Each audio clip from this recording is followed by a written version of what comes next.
You step into an Italian village the way a dream starts, quietly, almost without permission. The air has that mix of stone, warm bread, and sun-baked walls. Somewhere nearby, a church bell rings with confidence, not urgency. You don't need to check your phone. You don't even think about time the way you do elsewhere. Time arrives by sound, by rhythm, by habit. And if you stay long enough, really long enough, you start to recognize something. It isn't just the buildings that feel familiar. It's the life between them. The places aren't attractions. They're part of daily breathing. The piazza that never stays empty. The first thing you notice is the piazza. Not a polished landmark for photos. This square has gravity. Early morning, elderly men gather like clockwork. They unfold newspapers, trade opinions, and talk politics as if it's weather. Always present, always shaping the day. You pass through it on the way to school, and you don't feel like you're just walking. You feel like you're joining a routine that already has your name in it. Workers drift in around lunchtime, coffee in hand. By evening, the whole village shifts into a different mode. Families arrive for the passeggiata, teenagers scan for familiar faces, and conversation spreads outward like music. Sometimes there are musicians. Sometimes there's a festival that turns the whole piazza into a living room. Either way, the square stays alive. It isn't empty because people don't treat it like a destination. They treat it like a shared heartbeat. 2. The fountain.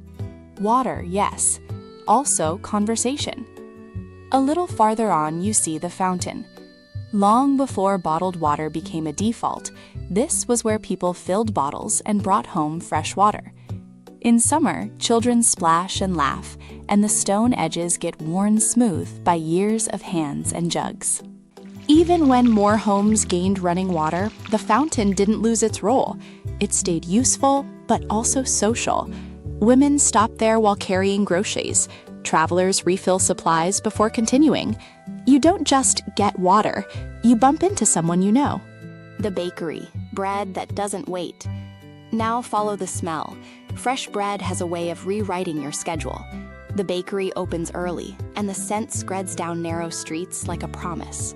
People don't buy bread the way you might buy it today, on a whim, sealed, and destined to last. Here, bread is fresh, sometimes every day. If a child walks there, you can almost picture it. "I'll be quick," they say, and then the warm loaf doesn't survive the trip home without being eaten a little on the way. The butcher. Personal, not transactional. Nearby is the butcher, another kind of neighborhood anchor. The butcher knows families, who prefers pork, who needs beef, who's watching expenses. Shopping isn't a quick scan and leave. It includes short conversations, small updates, and the kind of trust that doesn't require paperwork. Sometimes it's not even just shopping. If a family is struggling, payment might wait until payday. That kind of arrangement doesn't happen in a system built on speed. It happens in communities built on recognition. The tiny grocery store.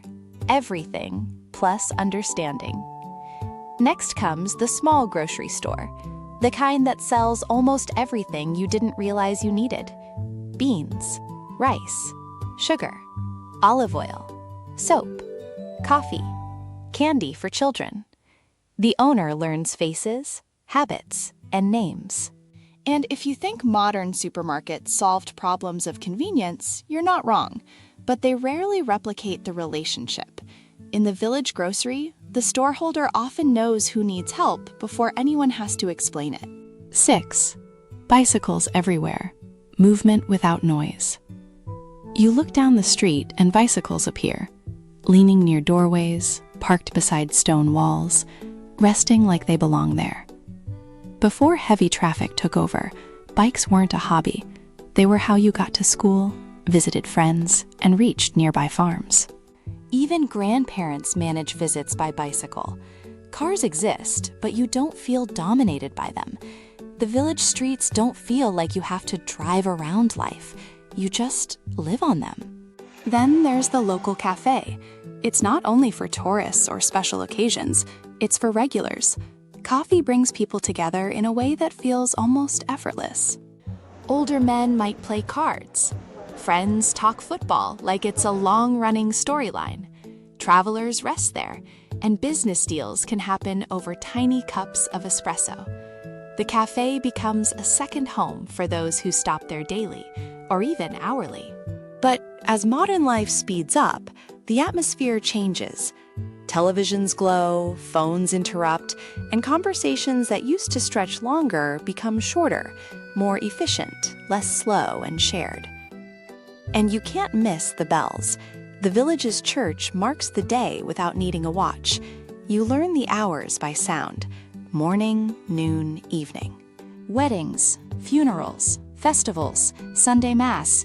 Even if you don't attend every service, you still recognize those bells immediately. They connect people to the same rhythm, like the whole place agrees on the soundtrack of daily life. A small school, learning inside a community. School looks different too. Many villages had only one small primary school, where children of different ages recognize one another. Teachers might teach siblings, cousins, and eventually children of families they've known for years. Education doesn't feel separate from village life. It feels rooted in it. You're not just learning facts, you're learning alongside people who already know your family story. Laundry lines. The street becomes domestic.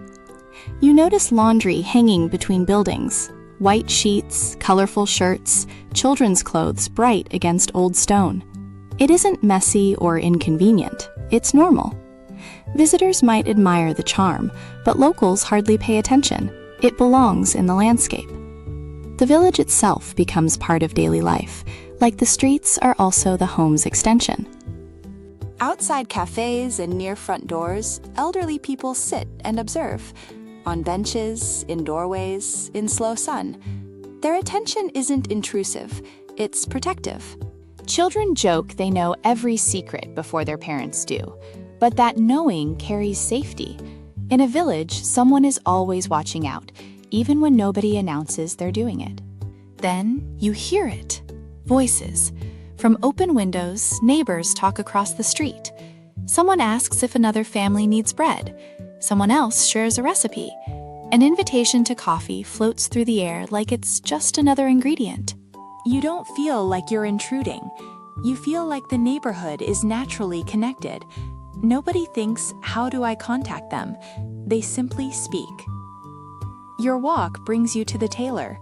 Clothes are expensive, and replacing them doesn't always make sense. Repairs do. The tailor adjusts trousers, fixes jackets, shortens sleeves. Clothing often lasts for years because it's maintained, not discarded. Nearby is the shoemaker, where worn soles don't automatically mean new shoes. Shoes get cleaned, polished, repaired. Children end up wearing carefully restored shoes that still look almost new. It's not about going without, it's about valuing craft and extending the life of what you already have. The blacksmith, tools, gates, and real workshop sounds. In many villages, the blacksmith is part of the story too. You might hear hammer strikes from a workshop where metal is heated and shaped. He repairs gates, farm tools, metal hinges, horse equipment, practical things that keep daily life running. You rarely see that kind of workshop in the modern version of the world, because convenience often replaced craftsmanship. The postman, more than mail. The postman becomes another familiar face. He delivers letters, yes, but also news, pensions, family photographs, updates that feel personal. And sometimes he stops for coffee, not because it's scheduled, but because everyone knows him. In a village, messages aren't just delivered, they're wrapped in human familiarity.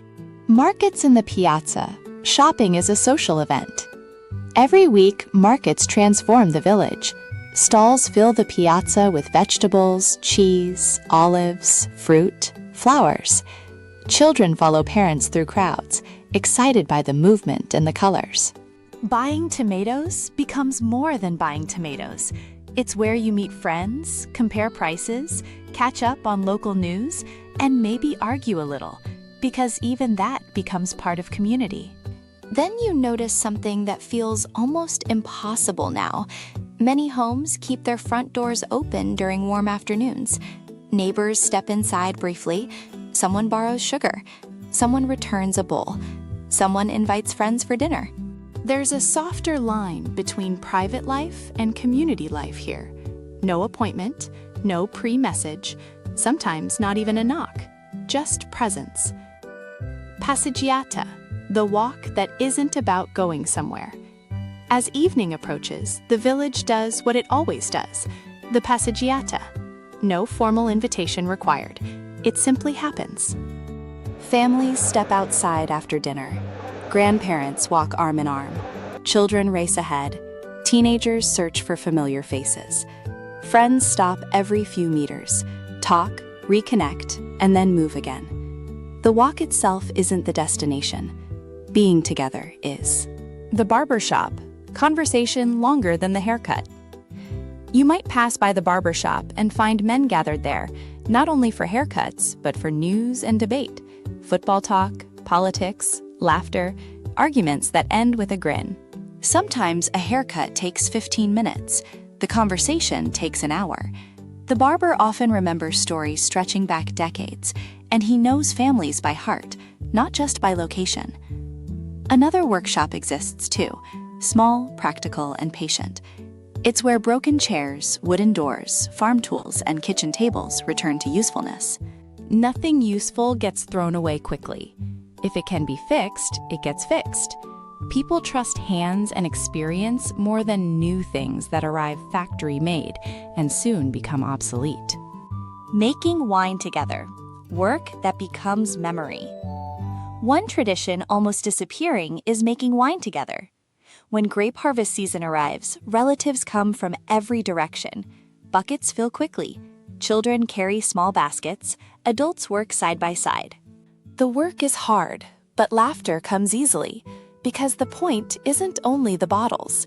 It's the shared effort, time spent together year after year, until the process becomes part of family identity.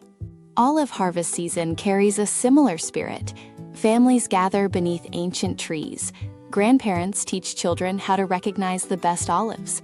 Lunch happens outdoors. Stories pass while everyone works. The oil itself matters, but the memories last longer. Festivals. The whole village becomes one stage. Local festivals unite everyone. Music echoes down narrow streets. Long tables fill with homemade food. Children stay awake far later than usual because celebration stretches time. Even neighbors who argued during the year often celebrate together. Visitors arrive from nearby towns. For a few days, the village becomes the center of the world. You also see old women sitting outside their homes, knitting or simply watching. They greet passers-by, talk with familiarity, and hold community memory. Many know every family history, weddings, births, and secrets. Children joke nothing can happen without them noticing. And honestly, that kind of awareness gives the village its emotional warmth. People feel seen. Vegetable gardens, food from soil, not shelves. Many homes keep vegetable gardens, not because it's trendy, but because it's practical. Tomatoes, beans, peppers, basil, zucchini. Children learn that food doesn't begin in supermarkets. It begins in soil, patience, sunshine, and hard work. Even the seasons feel educational. 25. Laundry above narrow streets. Conversations without leaving home. Sometimes laundry flutters above narrow streets, while neighbors speak from opposite windows. Whole conversations happen without anyone stepping outside. Someone asks about a recipe. Someone shares news. Someone invites another family for coffee. The village feels like one enormous home.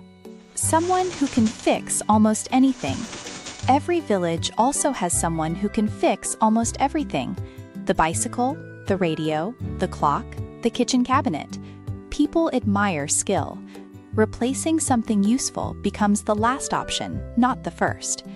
In modern life, the idea of repairing might feel slower, but in village life, it feels smart. It feels respectful. Playing safely in the streets. You might not realize it at first, but the streets themselves form a playground. Cars are fewer, neighbors watch from windows and doorways, parents trust the community. Football games stretch across small squares, hide and seek continues until sunset. The village street becomes a safe stage for growing up. Unlocked doors. Trust as normal life. Another habit nearly disappears, leaving doors unlocked. People trust neighbors. Visitors might enter after calling out from the doorway. Coffee appears quickly. Nobody checks calendars for proper social contact rules. Hospitality happens naturally, not as performance. It's simply how daily life works when people share the same ground for years. 29. Sunday smells. The emotional calendar. One of the strongest memories for many Italians is the smell of Sunday. Fresh bread, tomato sauce simmering, roast meat, coffee, homemade desserts. Whole streets seem to share the same aromas. You can guess what each family is cooking just by walking through the village. It's not just food, it's comfort, routine, and love made visible. Knowing every child by name. Adults greet children, correct them when needed, protect them when necessary. Children grow up surrounded not only by parents, but by a wider community that quietly helps raise them. You're not one child in a crowd, you're part of a network. Then comes the silence, loneliness that hides inside empty buildings. And now you understand the heartbreak of the change. Many villages that once echoed with children's laughter now hear only passing cars. Homes stand empty for much of the year. Young people leave to study or work.